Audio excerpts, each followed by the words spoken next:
Hello दोस्तों, आज की हमारी कहानी है एक लड़की शहजादी के बारे में। शहजादी यूपी के एक छोटे से जिले बांदा की रहने वाली थी। उसके 8 भाई बहन थे, जिसमें वो सबसे छोटी थी। वो एक गरीब परिवार में पैदा हुई थी। जिंदगी काफ़ी मुश्किल थी, लेकिन कैसे तैसे परिवार गुजारा कर रहा था। लेकिन जब सिर्फ शहजादी 8 साल की थी, उसके साथ एक हादसा हुआ। एक खोलता हुआ पानी का बर्तन उसके चेहरे पे गिर गया, जिसमें उसका आधा चेहरा झुलस गया। उस बच्ची के दिमाग में ये बात घर कर गई कि उसका चेहरा अब खराब हो गया है और वो उसको ठीक कराना चाहती थी। बचपन से ही उसके दिमाग में एक बात बैठ गई थी कि उसको पैसे इकट्ठे करने और प्लास्टिक सर्जरी करवा के अपने चेहरे को ठीक करवाना है। आप खुद सोचिए, जिस उम्र में लड़कियां सजने संवरने और अपने चेहरे पे ध्यान देती है, उस उम्र में उस लड़की की मनोदशा क्या रही होगी।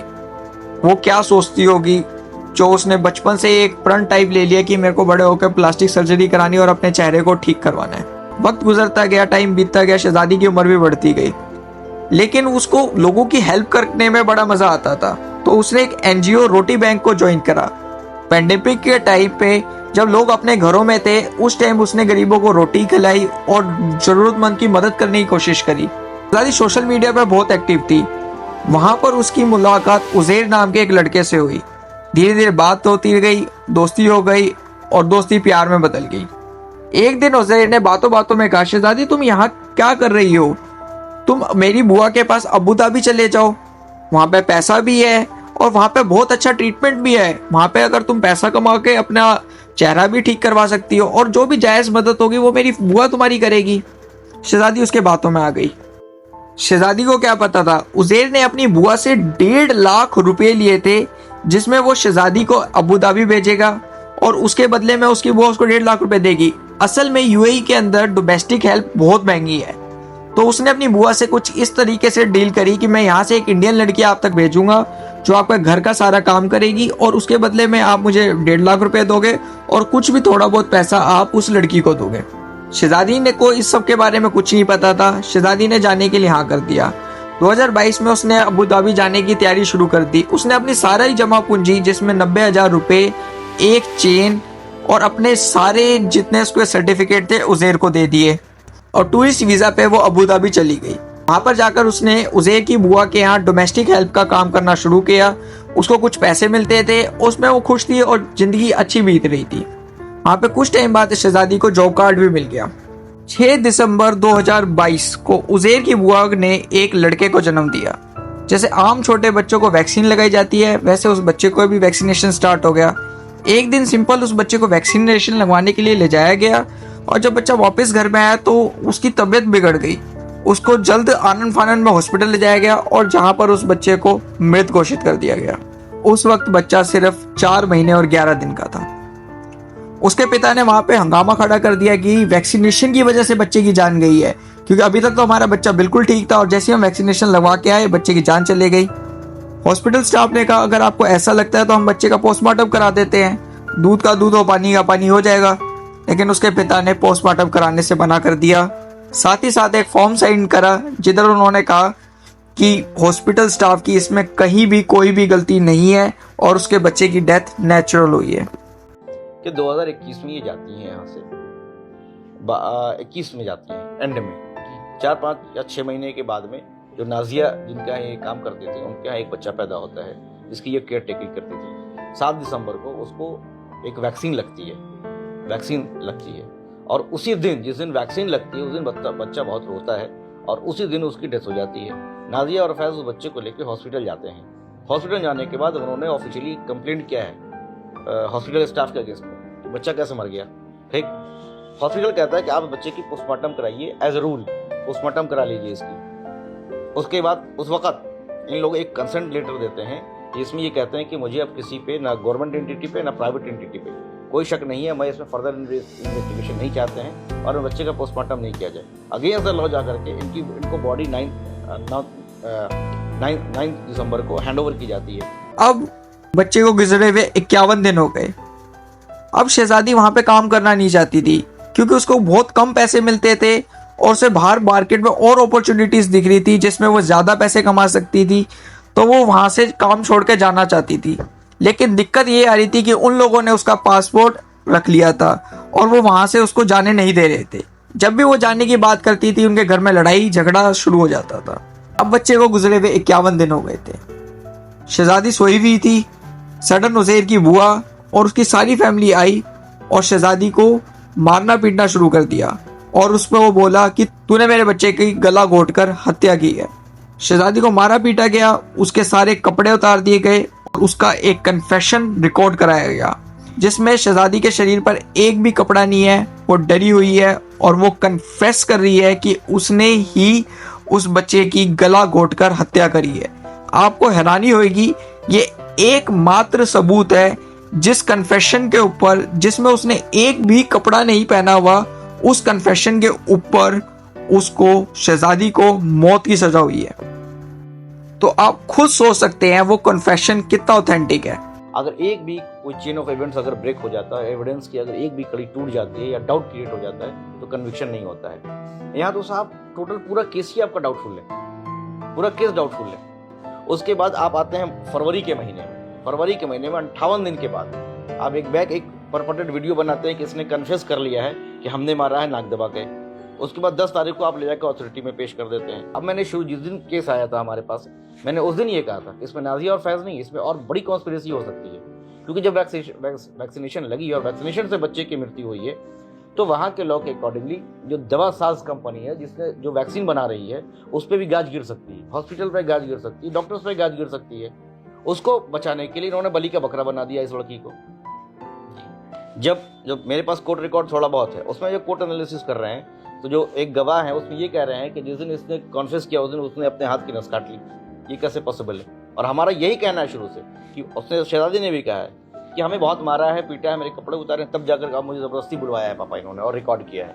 उसी रिकॉर्ड के बुनियाद पे कन्विक्शन हुई है। जब आप ट्रायल में तो हमने देख रहे ना उसको, ट्रायल में इन्वेस्टिगेशन ऑफिसर से पूछा जाता है कि आपके पास क्या सबूत है, उसने कहा मेरे पास ये वीडियो है, इसके अलावा कोई सबूत नहीं है। डॉक्टर से पूछा जाता है कि आप असर्टेन कर सकते हैं कॉज ऑफ डेथ को, बोला नहीं, कॉज ऑफ डेथ असर्टेन नहीं किया जा सकता है क्योंकि पोस्टमार्टम नहीं हुआ है। अब शहजादी को पुलिस स्टेशन में दे दिया गया और शहजादी को जेल में बंद कर दिया गया। टाइम गुजरने लगा, शहजादी का अपने परिवार से कोई भी कनेक्टिविटी नहीं थी। पहले शहजादी की नॉर्मली अपने घर परिवार में बात हो जाती थी, कोई भी शहजादी का वेल विशर नहीं था जो उसकी फैमिली को बता सके कि शहजादी किस हालात में है, जेल में है, क्या उसको मदद चाहिए, कोई भी नहीं।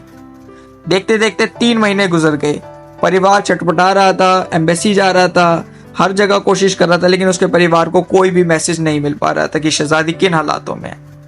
वहीं में उनके परिवार का एक जानकार था, उसने बताया कि शहजादी पे कत्ल का इल्जाम है और वो इस तरीके से जेल में बंद है। आप समझ सकते हो उस परिवार पे क्या आपदा आई होगी।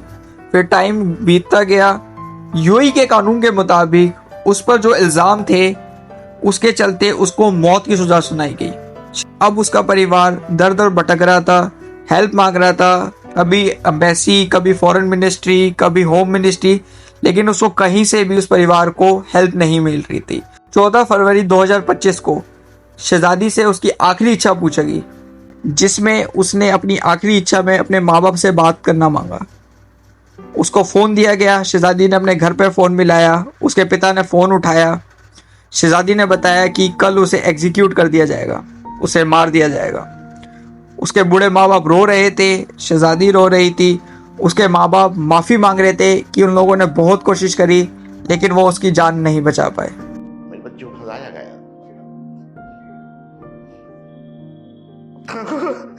वो बेकसूर थी, मैं कुछ नहीं कर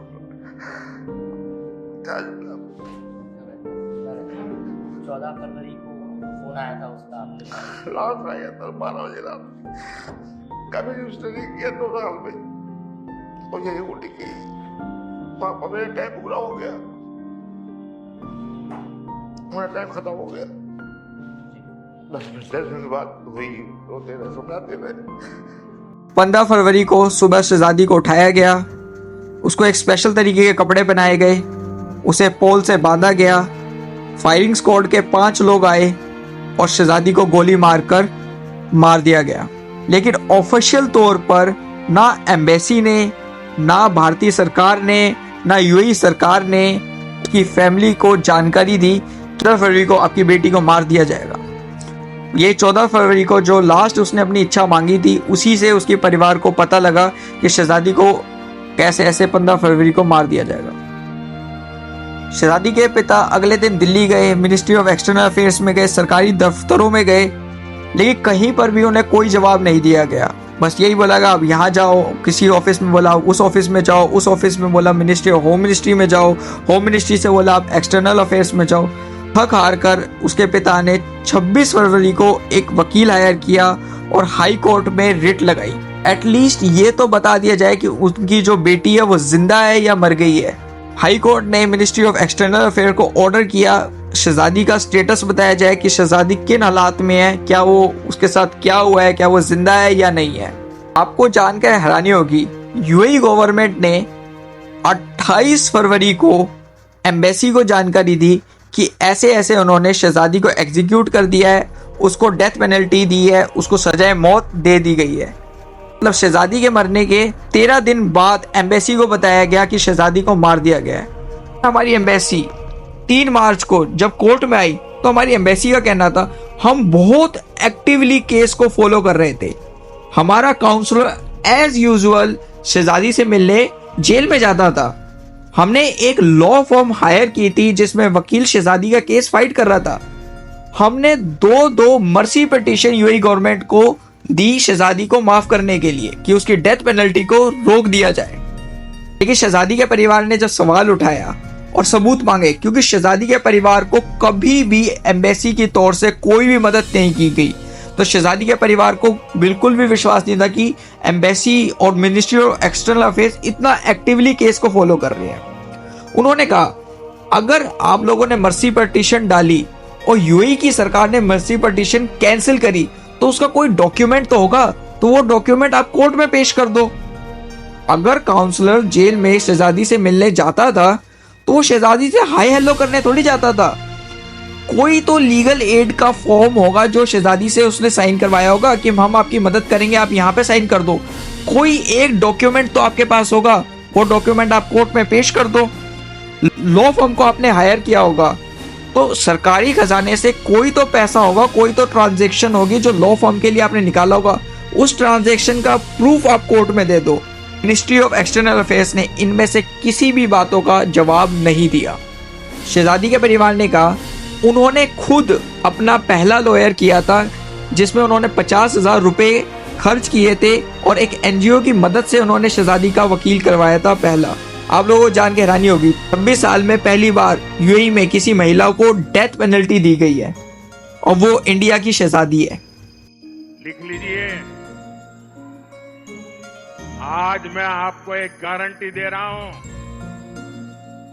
अगले कुछ वर्षों में भारत को विश्व की तीसरी सबसे बड़ी इकोनॉमी बनाएंगे।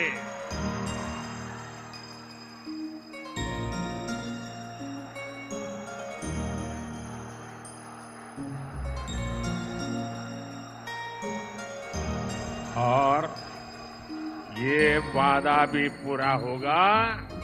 लिख लीजिए। शायद यूएई हमें विश्व गुरु नहीं मानता, शायद हमारे लोग उनके लिए सिर्फ चीप लेबर है, ना इनकी जान की कीमत है, ना उनको इंसाफ का हक है। लेकिन बात सिर्फ यहाँ पे खत्म नहीं हुई। 3 मार्च को मिनिस्ट्री ऑफ एक्सटर्नल अफेयर्स ने कोर्ट में बताया कि शहजादी को 5 मार्च को यूएई में दफन कर दिया जाएगा। अगर उसका परिवार चाहता है तो उसको यूएई भेजा जाएगा और मिनिस्ट्री ऑफ एक्सटर्नल अफेयर्स उसके परिवार के साथ फुल कोऑपरेट करेगा, उसकी फैमिली की पूरी हेल्प करेगा। लेकिन आपको जान के हैरानी होगी, इतना बड़ा देश, हमारी इकोनॉमी 3.5 ट्रिलियन डॉलर की है, हम पे इतना पैसा है, लेकिन हमने शहजादी के परिवार को वहां पे जाने का इंतजाम भी नहीं किया और वहां पे जाने का खर्चा उठाने से मना कर दिया। ऑफिशियली यूनियन ऑफ इंडिया ने through ministry of external affairs ये एडमिट किया कि हाँ उसको एग्जीक्यूट कर दिया गया है उसको, और उसकी जो लास्ट राइट्स है और क्रिमेशन उसका है वो 5 फरवरी को होगा। और अगर आप जाना चाहते हैं इन केस तो we will provide all the assistance. अब ऑल द असिस्टेंस में क्या होता है ये मुझे नहीं पता, क्योंकि मैंने पैसों की बात जब की तो कहने नहीं, अमाउंट पैसा तो हम नहीं दे पाएंगे, लेकिन I will provide all the assistance. Yes, I will provide all the assistance. पैसे के अलावा बाहर और अब पता नहीं वो क्या असिस्टेंस देना चाह रहे थे, वो मिनिस्ट्री ऑफ एक्सटर्नल अफेयर्स बता पाएगी उसको, तो हम तो नहीं बता पाएंगे। तो चूंकि ये बहुत गरीब लोग हैं अब भेजने का मतलब ये था कि हम अरेंज करें पहले पैसे का, तभी तो भेजें। और हम गरीब लोग हैं, ये लोग हैं, कहाँ से इतनी जल्दी टिकट का अरेंजमेंट करेंगे, तो वो पॉसिबिलिटी नहीं था। फिर हमने इनसे पूछा भी, चूँकि खुद बहुत सदमा के शिकार है, बहुत ज़्यादा बात नहीं कर पाते हैं, तो हमने पूछा जाएंगे, तो बोलेंगे कोई बेटे जाने का कोई फ़ायदा तो है, कैसे जाएंगे बताओ। तो ये चीज़ थी। और विदिन आप 3 तारीख को बता रहे हैं 5 लोग की रिमिशन है, तो एक दिन के अंदर में हम क्या ही कर पाएंगे। तो ये जो कहने वाली बात है, मिनिस्टर ऑफ एक्सटर्नल अफेयर्स जो कह रही है कि हमने बहुत कुछ किया, कुछ नहीं। इस वजह से वो परिवार अपनी बेटी के लास्ट रिचुअल में जा भी नहीं पाया। इससे बड़ा मजाक क्या होगा जो सरकार ने उस परिवार के साथ किया। सेवा का मौका जरूर दें। मैं गारंटी देता हूं, आपकी हर मुसीबत, हर परेशानी को दूर करने के लिए खप जाऊंगा। दोस्तों, बात सिर्फ यहाँ पे खत्म नहीं होती। 14 फरवरी को सिर्फ शहजादी के घर पे कॉल नहीं आया था, केरला के 2 घरों में और कॉल आया था। ये थे मोहम्मद रिनाश और मुरलीधरन। इन दोनों पर भी हत्या का इल्जाम था और इन दोनों को भी डेथ पेनल्टी की सजा थी। 28 फरवरी को इन दोनों को भी फायर स्क्वाड ने गोली मारकर जान से मार दिया। 13 दिन के अंदर 3 इंडियंस को मार दिया गया, लेकिन हमारे मीडिया ने एक भी हेडलाइन इसके ऊपर नहीं बनाई। शायद शहजादी जैसे लोगों की जान की कीमत इनकी नज़र में कुछ नहीं है। एक भेड़ बकरी की तरह मर भी गए तो क्या हुआ, इतना बड़ा देश है। 5 मार्च को इन तीनों को एक साथ यूएई में दफना दिया गया। और आपको जान के बड़ी शर्म आएगी कि इन तीनों के परिवार में से कोई भी यूएई नहीं जा पाया। मैं एक नेता का भाषण सुन रहा था, वो बहुत गर्व से कह रहा था कि हमारे देश के युवा जो विदेशों में जाते हैं, काम करते हैं, जिसमें मोस्टली लेबर का काम करते हैं, वो देश के ताज हैं। वो वहाँ से पैसा कमाते हैं, वहाँ पे सेटल नहीं होते हैं। वो जो पैसा कमाते हैं वो देश में भेजते हैं, इससे देश की इकोनॉमी चलती है, देश बढ़ रहा है। मैं आपकी सारी बातें मानता हूँ, बहुत अच्छी बात है, उनके पैसों से देश चल रहा है। लेकिन जब उनको विदेशों में बुरी स्थिति में रखा जाता है, क्या कभी हमारा कोई नेता, ब्यूरोक्रेट वहाँ पे खड़ा हुआ है? आपको जान के हैरानी होगी, 26 हिंदुस्तानियों को यूएई में मार दिया गया है। कितनों के बारे में आपको पता है? क्या जब विदेश में वो मुसीबत में होते हैं, क्या देश उनके लिए खड़ा होता है? क्या हमारी इमेज सिर्फ एक चीप लेबर की बन के रह गई है? और आपको क्या लगता है क्या होगा जब जयशंकर अपना काला चश्मा पहन के चले थे?